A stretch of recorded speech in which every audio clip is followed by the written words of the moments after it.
Good evening to our viewers watching our television and those joining us online across our social media platforms. I am Madonna Dark on Thursday, May 21 edition of the Guyana TV9 News.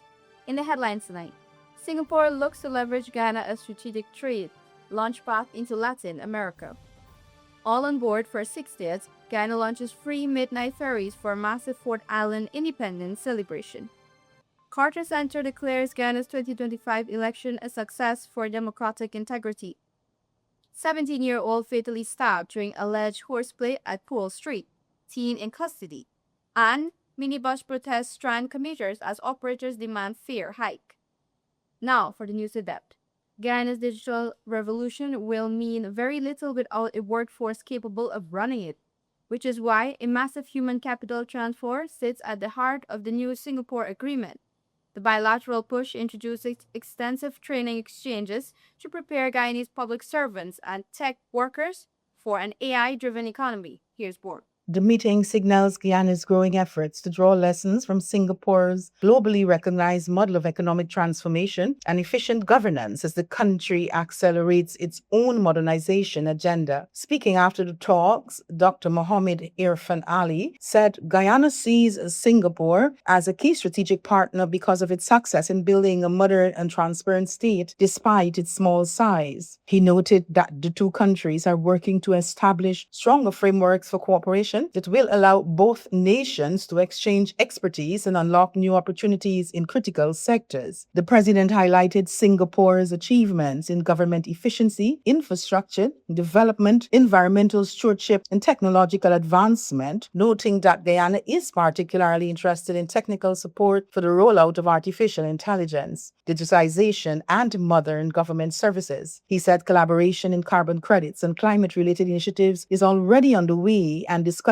are now focused on expanding those partnerships further. As you know, Singapore is one of those countries that has done extraordinarily well for its citizens. The country itself, though small, has led the world in many significant areas: government efficiency, transparency, building out a modern economy, digitization, and building infrastructure that really reflect the future. It reflects environmental stewardship. It reflects a country that has strong values, and it was just a great honor welcoming the foreign ministers. We work towards expanding our bilateral relationship. The head of state also revealed that Guyana is encouraging Singapore to join the Global Biodiversity Alliance while exploring broader cooperation in food security and energy development. He said the engagement reflects Guyana's wider vision of building a resilient and technologically advanced economy while strengthening international partnerships that support sustainable growth. Foreign Minister of Singapore, Dr. Vivian Balakrishnan, described Guyana as a country standing at a historic turning point, emphasizing that closer collaboration between the two nations could create significant long-term benefit. He underscored the importance of capacity building and human development as essential pillars for future prosperity in an increasingly uncertain global environment. Guyana is at a moment in its history, a once-in-a-lifetime opportunity. And to the extent that Singapore, in our own small and brotherly way, can be part of this incredible journey that you're on. Thousands of Guyanese will get a free boat ride to historic Fort Island this Monday night to ring in the country's milestone 60th independence anniversary under the stars. Here's more. Authorities say the initiative is designed to ensure every Guyanese has an opportunity to participate in the historic observance while turning the journey itself into part of the celebration. Minister of Public Works Bishop Juan Edgehill announced on Wednesday that residents from Region 2 will travel aboard MV Canoan, which is scheduled to depart at 1800 hours directly for Fort Island. Meanwhile, 3 additional vessels will leave Parika to accommodate passengers traveling from regions 3, 4, 5, 6, and 10 as the government prepares for one of the largest public movements tied to the anniversary events. The first Parika departure, set for 1900 hours, has been designated for government officials, agency heads, representatives of partner organizations, and invited guests. According to Minister Edgehill, the vessel is expected to carry approximately 400 VIP passengers, while another 1,000 persons will be accommodated on the vehicle deck area. A second ferry will depart at 1930 hours for the general traveling public, followed by the MV Kanuwaruk 1899 at 1945 hours with capacity for roughly 2,500 passengers. To ease congestion and improve security, commuters will park their vehicles at the National Track and Field Facility in Leonora before boarding shuttle buses to Parika. No private vehicles will be allowed on the ferries. And the government of Guyana, understanding the dynamics of where we are and what is required, we are putting in place the arrangements to facilitate every Guyanese who would like to attend. So all of the transport and harvest resources will be made available. Authorities are also aiming to create a festive atmosphere long before passengers arrive at Fort Island. The Ministry of Public Works is partnering with the Ministries of Culture, Youth and Sport and Tourism, Industry and Commerce to provide entertainment throughout the voyage, including live steel pan music, saxophone performances, singers and recorded music on board. So what we will do, we will put live entertainment on the vessels while they are traveling, so that the One Guyana camaraderie, the celebration, starts before you reach the Fort Island. The music, steel pan music, saxophone music, artists singing, just recorded music, and people engaging each other. Despite the large-scale transportation effort, the government says regular commerce along the river will continue uninterrupted, with 2 additional vessels remaining in operation for truckers, merchants, and the movement of supplies. Minister Edgehill credited the expanded ferry capability to long-term planning by President Dr. Mohamed Irfan and also encouraged citizens to begin the independence observances by attending the sunrise glorification service at State House on Monday morning. Police are investigating the murder of Kiroy Prophet, 17 of Covent Garden, East Bank Demerara, after a tragic incident Wednesday evening near the Route 40 minibus park on CROAL Street, Georgetown. Reports indicate Kiroy and another 17-year-old were allegedly involved in horseplay when the suspect, reportedly armed with scissors, stabbed him to the neck. Kiroy was rushed to Georgetown Public Hospital, where he later died. Police have arrested the 17-year-old suspect from Cummings Park, Sophia. Investigations are ongoing. Another young life lost too soon. More news after the break. Stay tuned. GCOM is currently conducting a national registration exercise. Who can register? Anyone who will be 14 years or older by June 30, 2026 and is a Guyanese citizen by birth, descent, naturalization, or is a citizen from a Commonwealth country living in Guyana for 1 year or more. Persons eligible for registration must visit the GCOM registration office responsible for their area of residence to apply. Persons who are already registered could apply for a name change if they have changed their names since they were registered, apply for corrections if there is incorrect information on their national ID cards. Persons who are desirous of conducting any of the above transactions must provide the relevant supporting documents. Persons who are already registered must collect their new ID cards if they have not yet done so. This registration exercise will end on May 29, 2026. You need to apply for a transfer if you now live at a different address than the one you were registered at. For more information, contact the GCOM on 225-027729 or visit www.gcom.org.gy.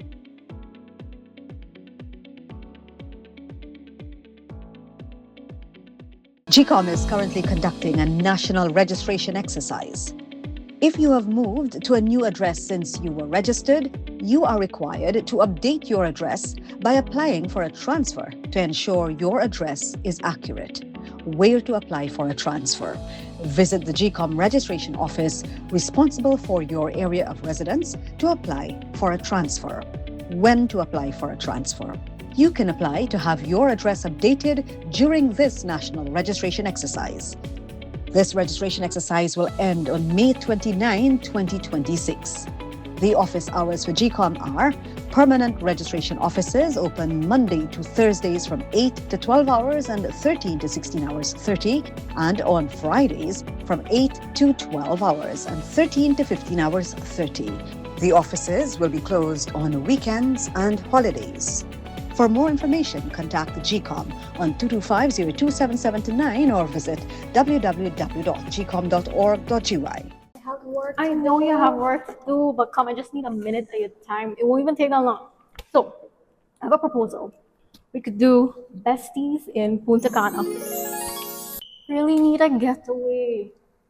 And not to worry, I went to Sunita Travel Agency and they recommended a few hotels that do all-inclusive stays. And they're very affordable.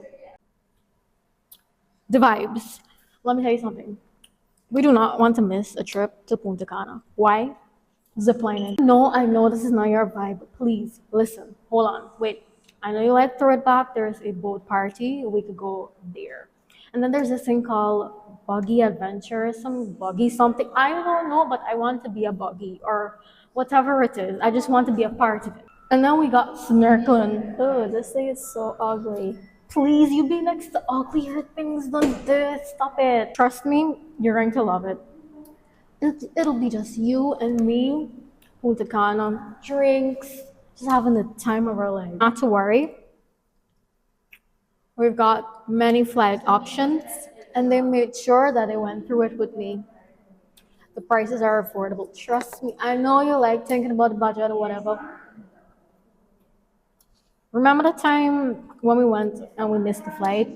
Yeah, when we booked with Sunita Travel Agency, even if it happens, with slim chance, they'll know what to do and we won't be stranded like we did the last time.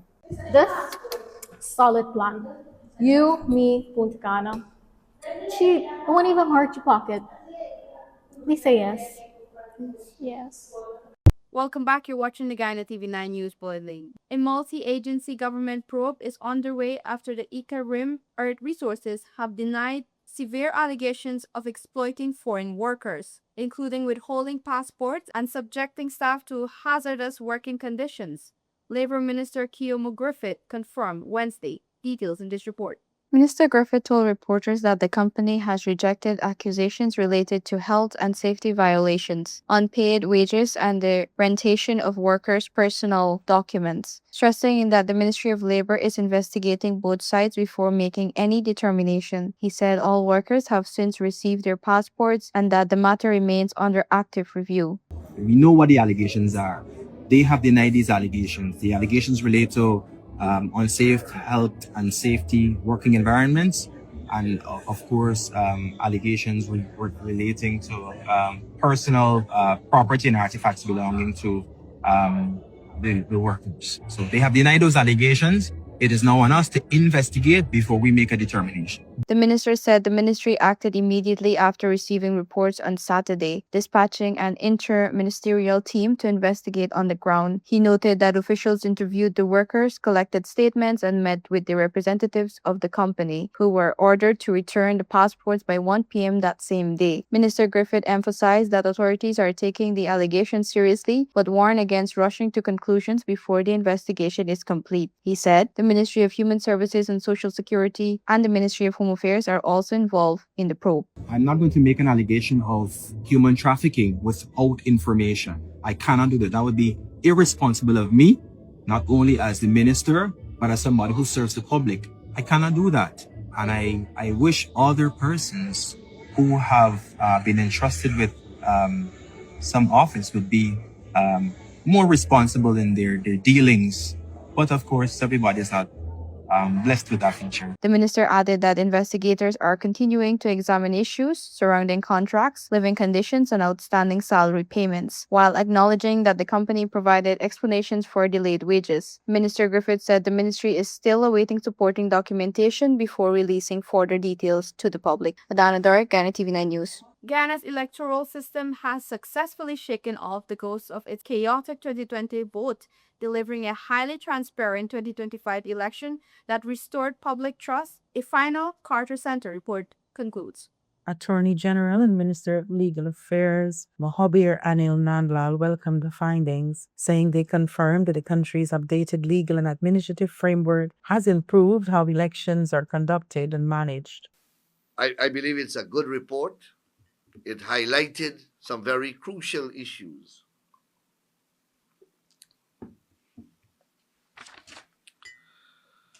The report observed that election day voting in Guyana were generally well conducted, calm and orderly, with most polling stations opening on time, adequate materials in place, and procedures properly followed throughout the opening, voting, closing, and counting. According to the assessment, election day itself was largely smooth, with polling stations opening on time, sufficient materials available, and established procedures properly followed. Observers noted that the overall atmosphere during voting and counting was calm, orderly, and well managed. A key focus of the report was the improved tabulation system. The Carter Center observed the decentralized procedures, along with the public posting of statements of poll, significantly enhanced transparency and allowed for greater public scrutiny of results as they were processed. So they are reflecting back on the 2020 horrendous experience, and they have acknowledged new procedures, new legal reforms intended to decentralize that tabulation process, decentralize that which happened, that fiasco, that fraudulent fiasco that occurred at Splashman Building, and to bring greater transparency to that process. The report continues overall, the legislative changes made to the tabulation process. While the report acknowledged that some of the new safeguards contributed to slower tabulation in certain instances, it also noted that the system functioned efficiently overall, with few technical issues, balancing transparency improvements with operational performance. Minister Nandlal explained that electoral reform remains ongoing, with several recommendations already being implemented in phases. He pointed to the work of the Constitutional Reform Commission, which is preparing nationwide consultations to gather public input on further changes, expressing confidence that additional improvements will be in place before the next election cycle. A quarantine family is grieving after 32-year-old Joseph Mangar and his 4-year-old son Jonathan Mangar died when their car plunged into a canal near the less beholden public road, Blackbush Polder, on Wednesday afternoon. Police said Joseph lost control over the vehicle around 1350 hours, causing it to veer off the road. Bystanders pulled both from the submerged car and rushed them to the Port Moran Public Hospital, where they were pronounced dead on arrival. His wife, Delissa Mangar, said she rushed to the scene after receiving the news and was devastated to find them. Quote-unquote, losing my son and husband is hard. I loved them so much. A post-mortem confirmed they died from drowning. More news after the break. Stay tuned.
Want to place your death announcements and in memoriam messages on Channel 9? Call 592-761-5006, 710-5008, 600-5006. or visit our office at Lot 85A Lamaha Street, Albertown, Georgetown, Century 21 Building. Guyana Channel 9 is now Guy TV9, proudly under new management. We're building stronger with a balanced and open platform for all advertisers. Whether you're promoting a business, service, or event, your message belongs right here. So choose your spot, news, prime time, or anytime, and reach viewers across Guyana. With affordable rates and professional service, Guy TV9 is your partner in progress. So visit us at Lot 21A Lamaha Street, Georgetown, in the Century 21 building, or call 600-5006 or 761-5006. Guyana TV9. New leadership, fresh outlook, real results. Welcome back. You're watching the Guyana TV9 News Bulletin. Minibus operators in Georgetown and parts of Region 3 launched strike actions this week, freezing critical transit routes to protest stagnant fares amid soaring maintenance costs and fuel prices. Details of this report. The protest comes after operators complain that fares have remained unchanged since 2018, even as fuel prices have fluctuated and the cost of vehicle parts and maintenance have risen sharply. Here's what some of the bus drivers had to say. The bus fare is at 2018, $20. Of 2018, the 1st of September 2018, we had $20. Up to now, we're trying to get another $20. From 2018 to now is 8 years. Just $20 and $40 we asking for after 8 years. $5 a year. So calculate from 2010 to now. Where you should go and say no. Dial do not move your gas from 1 cent. It remain right there. No, but you can't do So that that because the minister's own gas station. We could have remained at our fare, but the gas has raised 4 times within 3 weeks. Nobody don't be announced that gas raising tomorrow. 4 times within 3 weeks. And the gas. I don't even want to speak about the other private gas station, which is Rubis and Shell. I'm speaking of the government himself, which is Gahai. They have raised 4 times within 3 weeks. Similar industrial action was also reported in Hoop, Region 3, on Wednesday, where bus drivers briefly withdrew their services in support of the call for higher fares. Now the minister got I think it was Monday afternoon and said clear to the Guyanese public, no raise of fuel. But we cannot live with that. It's not only fuel, he addressed it fuel. But we are talking about the time that no increase have come. And the government had agreed that every year they put on $20. If the operators are taking $20 and $40, that's only 2 years. Years have passed, but at $20 they have put on no time at all. Absolutely no time. Now, since 2018. Now, what about it? What about things in the supermarket? The operators have a daily, have to go home, get a salary to face the supermarket for their family. It's not a fuel. Now we're talking about parts now. Parts have doubled and tripled. Earlier this week, Minister of Public Works Bishop Juan Edgehill, who has responsibility for the transport sector, said that no increases in public transportation fares have been approved or sanctioned. He said the statement while meeting with the public transportation owners and operators at the Stabroek Market Square, where discussions focus on concerns affecting the industry. President Irfan Ali also reiterated the government's position that there has been no approval for fare increases across minibuses, hire cars, speedboats, or airport taxis. He has pointed to measures such as the removal of excise tax on fuel as part of efforts to cushion the impact of global oil price fluctuations, while urging continued dialogue between operators and authorities. Despite these statements, many minibus operators insist they are still facing heavy expenses at the pump and in vehicle upkeep, arguing that current fares no longer reflect real operating costs. They maintain that without an adjustment, service quality and sustainability in the sector could be at risk. Adana Dark, Guyana TV9 News. In tonight's regional news, the USS Nimitz carrier strike group remains deployed in the southern Caribbean Sea following its arrival on May 20, 2026. This naval presence acts as a direct show of force after the U.S. unsealed a historic murder indictment against 94-year-old former Cuban President Raul Castro. Castro is charged with ordering the fatal 1996 shoot-down of 2 civilian exile planes severely escalating tensions alongside an active fuel blockade that has already crippled Cuba's grid. In response, Cuban officials have vowed fierce resistance against any foreign military intervention. The Caribbean community, CARICOM, is closely monitoring the situation as diplomatic friction hits a multi-decade high. The deployment has sharply altered regional security dynamics, prompting neighboring nations to bear for potential maritime trade disruptions. Internationally, the worsening Bundibugyo Ebola virus epidemic has forced the Democratic Republic of Congo's national football team to abruptly cancel its critical World Cup training camp in Kinshasa. Following the World Health Organization Global Emergency Declaration, the National Federation halted all team activities to protect players and staff as regional cases surged near 600. This sudden cancellation severely disrupts the Leopards' preparation timeline for the 2026 FIFA World Cup, with tightening international travel bans and strict regional border closures. The squad now face massive logistical hurdles to safely relocate and secure an alternative training venue abroad.